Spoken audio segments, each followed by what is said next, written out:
Okay ဒီနေ့ကတော့ကျွန်တော်မှရှိတဲ့ macro lens လေးနဲ့ပြားပုံလေးတော့ရိုက်မှာဖြစ်ပါတယ်ဆိုတော့ကျွန်တော်သုံးထားတဲ့ lens ကတော့ 100mm 2.8 USM ပေါ့နော်ရိုးပါပဲဈေးလည်းအဲ့လိုမကြီးပါဘူးနောက်ကျွန်တော် Vitrus adapter နဲ့နောက်ကျွန်တော် M50 ပေါ့နော်ကျွန်တော်တီးတဲ့လောက်ပြောရမယ်ဆိုလို့ရှိရင်တော့ဒီ macro photo ရိုက်တဲ့နေရာမှာ shoot setting လေး3ခုလောက်ကိုသွားပြီးတော့ပြင်ရတယ်ပေါ့နော်။ကျွန်တော်သုံးတဲ့ဟာကတော့ grip ပေါ့နော် grip line ကြီးကျွန်တော်ပေါ်တယ်။နောက်တစ်ခုကကျတော့ auto focus method မှာကျွန်တော်ကအလဲ point မှာထားတယ်ပေါ့နော်။ဒီမှာလဲ point မှာထားတဲ့ focus တွေကိုသုံးနေ။ဘာလို့ဆိုတော့ဒီ related မှာရှိတဲ့အရာမှန်သမျှကိုကျွန်တော်က focus ဖမ်းချင်လို့။နောက် shutter speed ပေါ့နော်။ကျွန်တော်တို့ compound လေးတွေရိုက်လို့ရှိရင် compound လေးတွေကအမြဲတမ်းလှုပ်နေမှာဖြစ်တဲ့အတွက်များသောအားဖြင့်ကျွန်တော်တို့ shutter speed ကို900လောက်ထားတယ်။ aperture ကိုလိုသလိုဆော့တယ်။ ISO ကိုလိုသလိုဆော့တယ်ပေါ့နော်။အဒီကြားမရှိဘူး။ဒီကတော့ shutter speed ကို900လောက်ထားပေးရင်ပိုအဆင်ပြေတယ်ပေါ့နော်။နောက်တစ်ခါကျတော့focus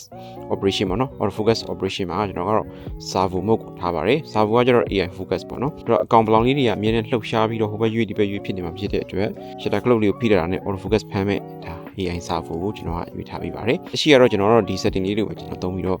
ရိုက်ပြဖြစ်ပါတယ်ခင်ဗျာ